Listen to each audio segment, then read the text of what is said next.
Hello, Misfits. This is Dave Lukas, and welcome to another episode of the Misfit Entrepreneur, where it's our job to help you unleash your inner misfit and break through to higher levels of success, wealth, and fulfillment by bringing you the best insight and information from the world's top entrepreneurs, with a specific focus on their misfit side, the specific traits, habits, and secrets that have allowed them to thrive and succeed.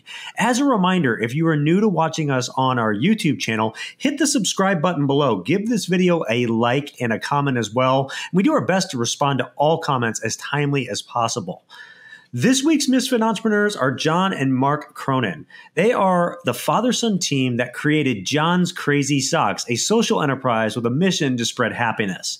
They bootstrapped their business into the world's largest sock store with multi-million-dollar revenues and have been named E&Y's Entrepreneurs of the Year, as well as multiple 30 Under 30 awards as well.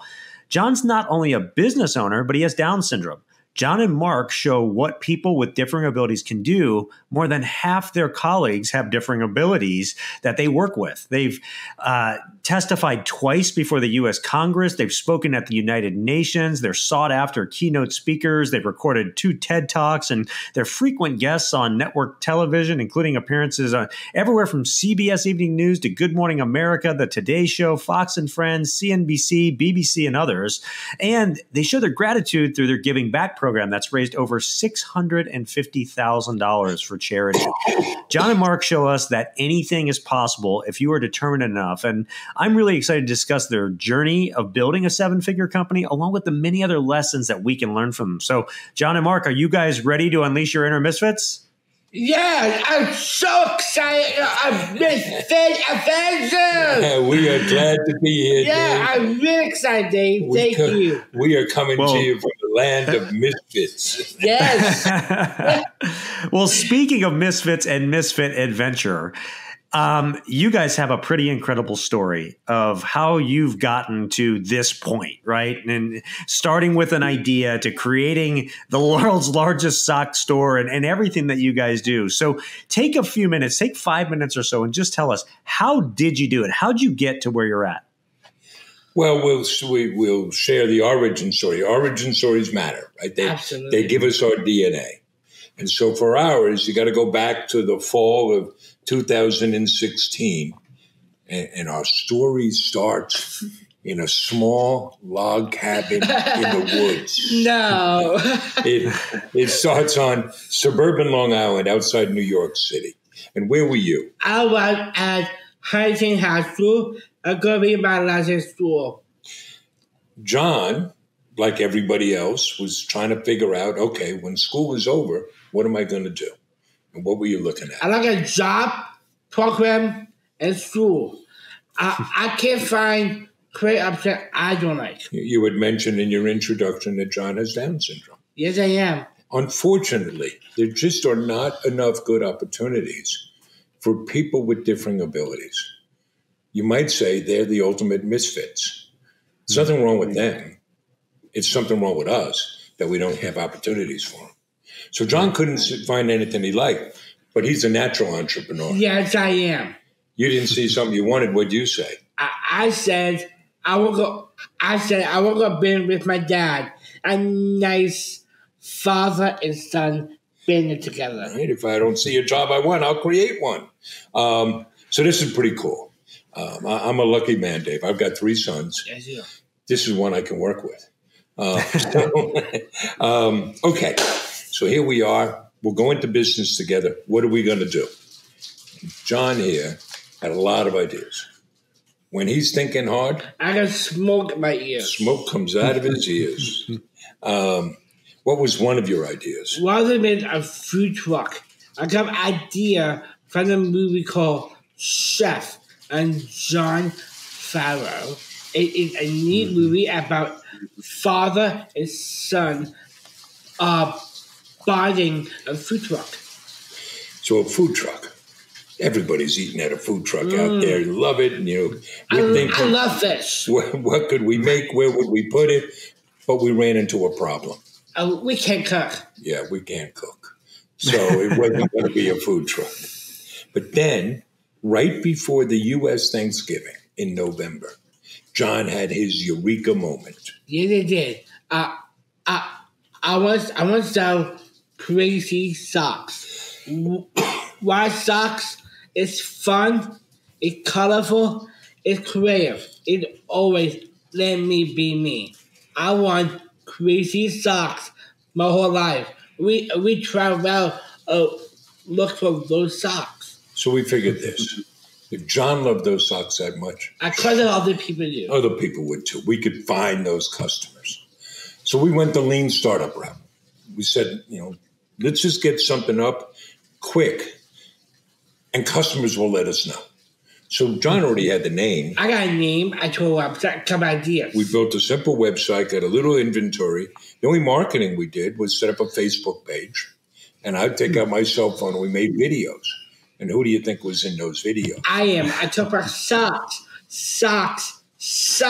and more socks. We opened in mid-December, not knowing what to expect.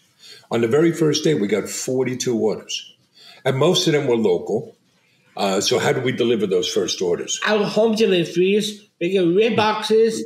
I put them a sock in the box. I put a sticky note I wrote and candy. And loaded up the car, drove around. John knocked on doors delivering socks. And how the customers respond. A customer responds, they love the socks. And I didn't want to take a picture with me, the box of socks, and the customer. And share it on social media. Or would I get a spread? We had customers ordering again just to get John to come back to their house. I'd be out in the car, and he'd be in there. I'm like, what's he doing? Oh, I got a hot chocolate. They're inside drinking hot chocolate, taking pictures. And it was some nights, just the two of us. John's out there after 10 o'clock at night, knocking on doors. Just John with your socks. Don't shoot me. So by the end of that month, we had shipped, really 2 weeks, we had shipped 452 orders, and we knew we had something. We didn't know how big it would grow. We didn't know how fast it would grow. So we went ahead with it. You mentioned in your introduction, it's a slightly different type of business model. It's a social enterprise. So we have both a social mission, the way a charity might, and a business purpose. And they feed off of each other. And what's our mission, pal? What drives everything? Our only matter is a spray happiness. It's gratitude I do for others. Everything we do comes down to spreading happiness. And we built the business on 5 pillars. Inspiration and hope. Inspiration and hope. Give it back. Fun product you can love. Make it personal. Make it quickly to work. And it's that social enterprise in that model, that very focus on what our mission and our values are, that has enabled us to grow. So we went from just the two of us to now, how many different socks do we have? We have 4,000 different kinds of socks. With me, Dad, I am the world's largest stock seller. Well, we're not out selling Walmart and Target, or at least not yet. We've shipped 450,000. Maybe for crazy socks you are. Well, we may be. We've shipped 450,000 orders to 88 different countries. More than half of our colleagues have a differing ability. Our giving back program, we're now over $750,000. And as John likes to say, just getting started. Just getting started. Just getting started. Well, there's a lot to unpack from even that story, the principles that you guys use, how you built the foundation of the business, going above and beyond for the customers where you're 10 o'clock at night bringing the socks to their door. I mean, there's just a ton of great lessons in that. And I'm curious, too, as to when did it really tip? Obviously, you got some great initial success, like locally and with Facebook, and probably from people getting the word out locally, which is why you're running around delivering everything local and stuff. But this thing's now a multi-7-figure business. So what was it that got it to really tip to where you're doing business in 88 countries and everything? And how did you have to to adapt and build things to handle that for the business. I imagine you guys aren't doing this out of your house anymore. So, I mean, 4,000 pairs of socks, you guys must have a warehouse. You must have all kinds of stuff that you guys have had to do. Well, we were never doing it out of our house. We always had rented some office space. We have been very fortunate with some viral events and some media coverage. You can't count on that happening, but you can put yourself in a position where it does or can happen, and then you have to be able to take advantage of it. But it is not easy. Watch what you ask for, you may get it. So we opened in December of 2016. January of 2017, we learned firsthand, nobody buys anything in January. They spent all their money at the holidays. We shipped 160 some odd orders the entire month. February, we grew nicely. We started, putting things in place. The first weekend of March in 2017, we ran a pop-up shop, and it was a good success. And later that day, that evening, John, you wanted dinner out at the... I call the meatball place in Texas. We're driving 45 minutes to a restaurant, and we had built our store on the Shopify platform. Yeah. And, even they run those ads now where, you get a sale, you get a little ding. Right. My eldest says it's like a pheromone release. Oh, yeah. All of a sudden, my phone starts going crazy. Ding, ding, ding. And I'm looking like, where is this coming from? In my hubris, I'm looking and telling John, well, it must be that SEO work I've been doing. I'm looking at our Google Analytics and our Shopify data. It turns out an online journal had put out a video that day. Nothing special. They just took pictures and made a slideshow video. Last I looked, that had 20 million views. So we went from doing 40 or 50 orders a day to over 1,000 orders a day. It almost put us out of business. Yeah, really hard. Because it was overwhelming. Well, I was going to ask you, too, what the biggest challenge you've had to overcome was. And maybe it's like that way. That was one of them. We didn't have infrastructure. We didn't have a warehouse. We survived that. Got a warehouse. How did you survive that? How were you able to fulfill that? Barely. We were ordering things. The truck would show up in the building we're in. There was no place to put anything. Would lay boxes on the sidewalk. And I'd put things up online before we had it in the building, and they were selling out. We were a mess. To give you an idea, one night I went to Best Buy to get 2 more computers so we could have 2 more packing stations. And I recruited 2 of their workers to come work for us the next day. But what we also learned, that was all wonderful, and we hired people, we moved into a warehouse, and then we hit the summer. Turns out nobody buys socks in the summer. We're a very seasonal business. So by the end of the summer, we're running out of money. Fall comes. We now know the pattern over 7 years. We do more than 50% of our business in the last 2 months of the year, which is a hard way to do things. Our second year, we were prepared. We did very well our first year. We did over $1 million in sales. Our second year, we're prepared for, okay, let's build on that a little bit. And it turned out to be an aberration. We had another viral event, and then we had a series of media events. John had become sock buddies, if you will, with former President Bush, George H.W. Bush. That got media attention. Sure. When Mrs. Bush passed away at her funeral, which was broadcast nationally, the only communication the former president had was to tweet out a picture of the socks he was wearing that John had sent him.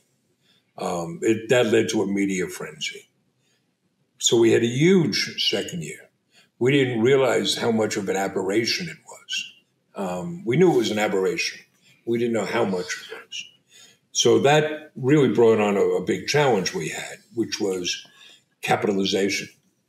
We had been bootstrapping. You want to grow, but growth is, in fact, expensive.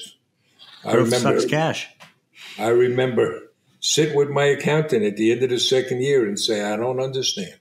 We are doing gangbusters. On paper, we're making a profit. How come I have no money? It's like, Mark, let's walk around your building. It's all that infrastructure. It's all that inventory. So by our third year, we barely survived, even though financially it looked okay. The revenues looked okay. What we were able to do was, after kissing a lot of toads, we found a prince of a partnership, third-generation family business that manufactures socks for department stores and brand names. And we struck a deal which gave us both the manufacturing capability we needed and financial stability. So probably better pricing too, yeah. Yeah, there was a whole bunch of things that came with that. We're 4 years into that deal. We're now adjusted it some more. Originally, it was they would run things internally. John and I would be, the face of the company, go out promoting and doing, the speaking engagements, the podcast appearances. And now we've taken it back in so that we're running it day to day as well.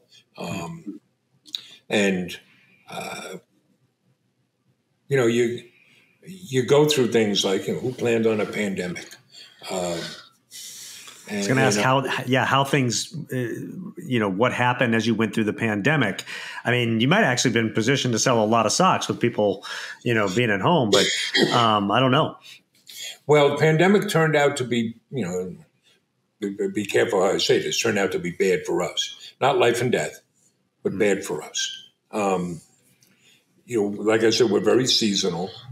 We do well in the spring, but a lot of that is driven because of World Down Syndrome Day, which is March 21st. We're in April, which is Autism Awareness Month. So a lot of schools and companies hold events. Well, if everything is shut down, that all went away. And we had a whole bunch of media appearances lined up. That all went away. So it was bad for us financially. It cost us hundreds of thousands of dollars. But what do you do? The first thing, make sure everybody is safe. Many of our colleagues are vulnerable. We come from vulnerable families. John, for example. Yeah. People with Down syndrome were not more likely to get the virus, but if they did, 5 times more likely to be hospitalized, 10 times more likely to die. So we had to be very careful. Then you ask yourself, how do we adapt? So we host tours. We move those online. We move speaking engagements online. We make socks. We made healthcare superhero socks to thank the frontline workers. Those raised $50,000 for the American Nurses Foundation at a local hospital, Good Samaritan Hospital. And then you ask, what's new? What's different? Well, we could do masks. But what's our mission, Pam? Spread happiness. How do you spread happiness if everybody is locked down? Well, what do you do every Tuesday afternoon now? Every Tuesday, I host an online dance party every Tuesday, 3 p.m. Eastern time. What better way to spread happiness than to host a dance party? So for 4 years now, John's been hosting an online dance party. Because I think when you run into trouble, that's when you have to really count on that purpose and those values. That gives you your North Star, that you can still find a way. And that's really important. Socks. We've gone out and counted. You know how many sock stores there are out there? There's exactly 1 gazillion sock stores. If all we're doing is selling socks, what do we say? Then it's a commodity. But ours are different because they come from a different place. Mm-hmm. There's a purpose, there's meaning behind them. So at the end of the day, we're not really a sock store. The socks become the physical manifestation for the story and the mission. Well, I think that's maybe one of the best points that people can take from your story. That story is awesome because it's the quintessential entrepreneur story. All right, so John and Mark, before the break, we were talking about really carving out a niche, but doing it with purpose and a real big mission behind it that really, takes it's part of your product. It's not, you don't just have a product. The mission is part of the product. So what advice do you guys have about carving a niche in a business? Well, first, know what it is you're doing. And that's really the why, right? Simon Sinek, start with why. Not what you do, but why you're doing it, because that's going to connect you to your customers. And then you have to really believe, and that drives through everything you do. So one of our pillars is we're going to make this personal. We're going to connect with that customer. We're not chasing transactions. We're building relationships. That has to be made manifest in everything we do. The way we answer the phone. If you call our place, you never get voice jail. You're going to talk to an actual human. There's no scripts. We don't listen in on the calls. Our packaging. If you get something from us, we don't just send you socks. You get a package. It's a brightly colored package with John's face on it, right? Your face is all over the place. Yes. You open it up. You get your socks. You get a handwritten thank you note from John. On the flip side of that, you get the story of John's crazy socks. We send you candy. To this day, every package gets candy. Now we send you 2 lollipops. On the packing slip, you see the picture and the name of the person who packed your order. You're not just getting a product in the mail. That's an experience. That's a dose of happiness that you're getting. And when you buy from us, you're going to get great socks, right? You've got to have the goods. You're going to get great socks. We have 30,000 5-star reviews. But you're making a difference. You help us employ people with different abilities. You help us speak up. You help us give back. And so we constantly have to show that to our customers, that they get to share in that experience. And everybody has to be engaged. So here's an example. We put candy in. We started with Hershey's Kisses, right? Until we got that email from the woman in Florida. Yeah. Saying, you may not want to send chocolate through the mail to the South. We went to Skittles. Now we're at Lollipops. Well, one day one of our packers comes and says, we sell socks for diabetics. And we're sending these diabetics candy. What's wrong with that picture? So now we have a supply of sugar-free candy that goes in any package where somebody orders diabetic socks. If we get an order from a military base, we have a different package that goes to the military base. Most folks out there, you'll know about how important your email list is and how you can segment your email list. Well, we segment our packages. If this is your first order, you get one set of ingredients in your bag. Everybody gets the same stuff, but the notes and the messages are different. If it's a repeat order, it's a different one. If it's a third, a fourth, a fifth order, you're getting a different message. It's just paying attention and taking care of that customer. Well, I think that's so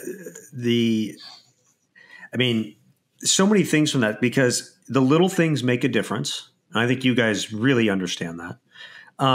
And it's the way you're carving out a niche is not just with the product and the mission behind it, but the experience that you provide through all the way from buying to receiving the product and ongoing, right?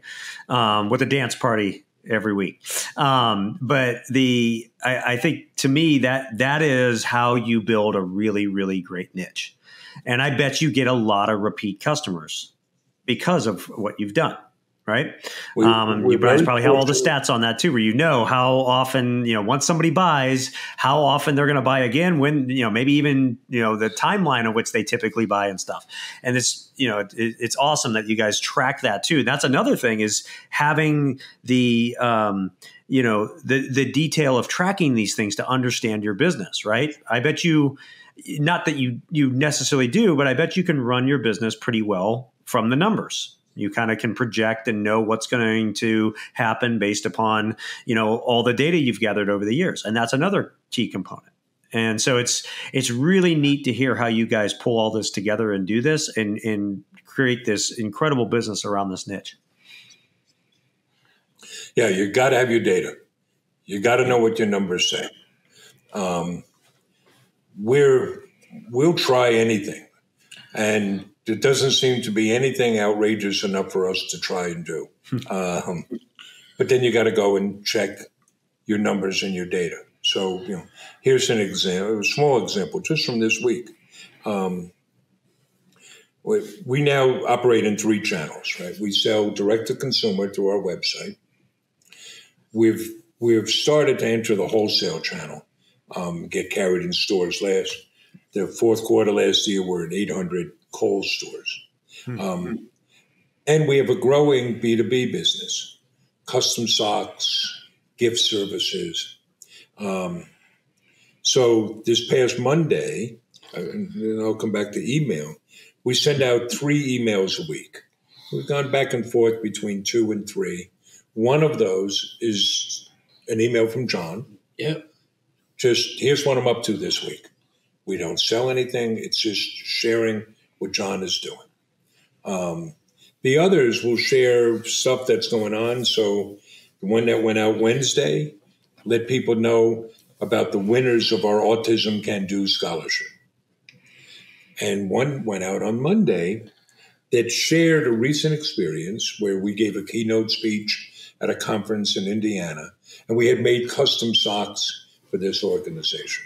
And we were just sharing with people, yes, we make it. It's going to our direct-to-consumer audience, but yes, we make custom socks.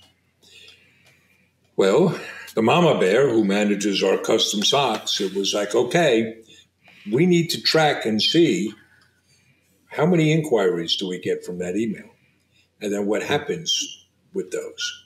This morning, she reported we got somebody who wants 5,000 custom socks. Well, that's pretty cool. Yeah. But you have to know, you got to have your data and see what's happening. You have to be able to try things and fail fast, and then move on. No, I think that's a really great piece of advice too. Actually, my next question is for you, John. And that is, what is your best advice on how to succeed in business and in life? My advice for all you guys, that is follow your heart, follow your dreams, work hard, and show you can do. No. I love it. Mark, what have you found to be the biggest blessing in doing this venture with John, your son? Oh, I get to watch him grow. He's always coming up the learning curve. Dad. When things are tough, it's really great to have John as a partner, because he's always got an optimism, but he's a problem solver. I'll give you an easy example. So let's go back to January of 2017. Nobody's buying any socks. We're trying to figure out what can we do. And when we started, we were only selling other people's socks. Well, that's when we discovered that people wear crazy socks to celebrate World Down Syndrome Day. When's World Down Syndrome Day? It's March 31st. Now, you would have thought we knew that ahead of time, but we're not that smart. So we go looking for a Down syndrome themed sock. Nobody in the entire world made one. What are we going to do? John looks at me, and this is just obvious to him. What'd you say? I said, I want to create one. I want to make one. And he designed the world's first Down syndrome awareness sock. So that's pretty cool. And then there are experiences that we've had where, you operate at different levels. And one is as a dad. You mentioned in your introduction, we've testified twice before Congress. We have to add, we would never subpoena. No. But, just to pause and sit there and look next to my son and realize we're doing this together. How incredible. Mm-hmm. How incredible. And he gets it. I'll give you, we do work with a lot of elected officials. They like coming through our place, the photo opportunities. Mm-hmm. We had a visit from the county executive. And to his credit, he wanted to learn and understand what we were doing and some of the issues facing our colleagues with differing abilities. And when it was done, he said, now I brought a proclamation for you. And he had his entourage. And he says, John, stand over there. I'm going to read it to you and I want to give it to you. And John says, wait. And he gets all his colleagues. He says, come over here. And the county executive reads the proclamation and hands it to John. And John looks at him and then turns it over and hands it to his colleagues and says, no, this is for these guys. These are the guys doing the work. Well, that's pretty good leadership. Absolutely. That's really, really cool story. I kind of think as I hear that too, like what have you learned about each other? Right. So, John, what are some of the things that you've learned about your dad that maybe you didn't know before since you guys have been working together? My dad didn't know. My dad learned how he become. My dad always gave me strength, and my dad always treated me, and every way he became, a way he was learning all of the time. Like I hit the curve, and it's nothing without working with my dad. Mark, how about you? John's always showing what more he can do. Yes. One of the themes we frequently will speak on is with us, not for us. Absolutely. John has his life to lead. But I'll give you, an easy example. John is on the board of the National Down Syndrome Society. Yes. So was it a year ago, 2 years ago? Probably a year and a half. They were having a board meeting down in Washington, D.C. Mm-hmm. Well, I was already going to be down in the Virginia area on some other matter. And then I'm thinking, oh, crap. I got to go back to New York, get John, go down to D.C. John says, Dad, you don't have to do that. I'll meet you in D.C. I can fly. And so then we went to the Mama Bear. Yeah, Mama. Said, John's going to fly. And she intellectually understood it. Her heart was in her mouth the whole time. But, so John took an Uber to LaGuardia Airport, hopped on the plane, and I picked him up when he landed at National, at Reagan.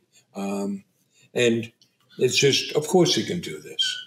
Yeah. Mm-hmm. Of course he can go and do that. I have also learned that John is a tough taskmaster. He's earnest. He work hard. Yes, and I'll tell you two anecdotes on that. All these stories. It was early on. And we're shooting a video, just the two of us, and it's not working. John is not in the right mood or whatever. And I say, let's take a break. We'll come back. We'll do this later. And he looks at me and he pounds the table and he says, no, this is business. We're going to do this right now. And there was another time I told you, particularly in 2019, we spent a lot of time looking for potential investors. And some of those were ugly conversations. So we had this one guy in the building who was awful. Oh, my awful. God. And we couldn't get him out of there fast enough. But we had promised him a tour with John. So John's giving him a tour, and you can't push a rope. John goes at his own speed. So I interrupt to try to speed it up a little bit. John looks at me and says, we have to talk. And when this guy left, we go back to the office we shared. And John points at a banner on the wall with his logo, his face on it. He goes, whose picture is that? And it's you. And then he holds something else. Whose name is that? And it goes, yours. Don't forget it. Don't ever interrupt my tour. And I have never done so again. It's a great story. My last question for both you guys, and I think for the audience too, is you guys are obviously big advocates of hiring people with different abilities and that sort of thing. What should people know about those opportunities? How can they maybe implement a way to have people with differing abilities in their business? What should we know? Well, first of all, hiring people with different abilities is not altruism; it's good business. We do it because it's good for our business. If you get to know us, you'd find out that John here is a very nice guy. Yeah, I don't know about that. I am not. If you're going to work for us, you have to produce. Right? So much of what we do is we run a pick and pack warehouse. And over 7 years, we've drawn from 3 different labor pools. People with different abilities, moms, there's some dads in there, but we schedule people in 4-hour shifts. So you can put your kid on the bus in the morning, come to work, go home in the afternoon, get your kid. And then laborers who want to start at $16.50 an hour. By far, the best labor pool are people with different abilities. They want to be here. They're enthusiastic. They pay attention. They care about what they're doing. And at a point where we have a growing labor shortage in this country. And I hear all the time from employers, I can't find enough good workers. We have a surplus of people. But it's not just us, and I could tell you about lots of small businesses, but I'll give you one other example. A small business, you've heard of them. It's a software company out of Redmond, Washington called Microsoft. Well, they're in fierce competition to hire people, to hire programmers and technical people. And they pick their heads up one day and say, how come we don't hire more people on the autism spectrum? Well, that's easy. Because that person with autism may not get through the job interview, may not look you in the eye, may not have a firm handshake. But they're pretty smart people at Microsoft. They figure out what the hell does a firm handshake have to do with writing good code? Mm-hmm. So they change their interview process. They now hire people, lots of people on the autism spectrum. They're a leader in the field, and it gives them a competitive advantage. So, we'd be glad to work with a business that wanted to hire people. A lot of it is focus on what people can do, not what they can't do, and focus on what the real job is. Don't pad it with things that really don't matter. Okay, it's time for John and Mark's Misfit 3. These are the 3 things that they each want you to take away that you can put in your life, your business, make a difference for yourself starting even today. And the way that I always frame this to every guest that comes on the show is I say, hey, look, if you were going to leave this earth tomorrow and you could only leave behind your 3 best pieces of wisdom to the generations that come after you to help them live their best life, what would those 3 things be? So, John and Mark, what are your Misfit 3? One, make a difference. The smallest business can make a difference in this world. Look what you can leverage. Look at the impact you can have. If you have 5 employees, that's 5 families. That's 5 families that you're having an impact on, 5 direct lives. And then you can do more with that. Your voice then gets amplified. So that's 1. 2, believe in yourself and find your own way. Don't try to live up to others. Don't try to equal what others do. Find the course that's unique for you and be daring enough to go pursue it. And 3, have some love. Love the people around you. Give of yourself. The more we give, the better off we are. The more we do for others, the better off we are. Gentlemen, that's an excellent Misfit 3, and especially that last one. If people do want to learn more about you and all that you guys are doing, where should they go? You can go at johnscrazysocks.com. Check out to my social media. Check out TikToks, Facebook, Twitter, Instagram, YouTube, every place you go. So, yes, johnscrazysocks.com. Yes. Go to the bottom. There's links for everything down there. The dance party, the scholarships, the tours, speaking engagements. We're on all the social media platforms. Just search for John's Crazy Socks. I'm on a dance party. We're on LinkedIn. If somebody wants to connect with me, I'm the only Mark X Cronin on LinkedIn. And if we can help people in some way, we'd be glad to do that. That's perfect. We'll link to all that in the show notes so that people can find it. The best show notes in the business for reasons I will talk about more in a second. But first, for those of you that are new to the Misfit Entrepreneur, this is your first episode with us. Welcome. It's an honor to have you with us. And I hope you become a regular listener, watcher, and subscriber. And for all of you that are with us week in and week out, I cannot thank you enough for your support of the show. You all makes this go in over 100 countries every single week. So thank you, thank you, thank you. And make sure and go out and check out the show notes for the episode. They are the best in the business. Why? Because I do them myself. I actually, as part of my personal growth routine, every week I go back through these incredible episodes with people like John and Mark, and then I take my best pieces of wisdom, tips, habits, things like that I feel are important to share with you. So check those out. And then go out and give this episode a rating and review. Like and comment on it. Help share John and Mark's message, because we all know, and I say this in every episode, one great episode can change someone's life. Maybe something that they shared today was a missing link you were looking for to get to your next level. So share this with others. And again, John and Mark, thank you guys so much for coming on, sharing all your wisdom and insight today.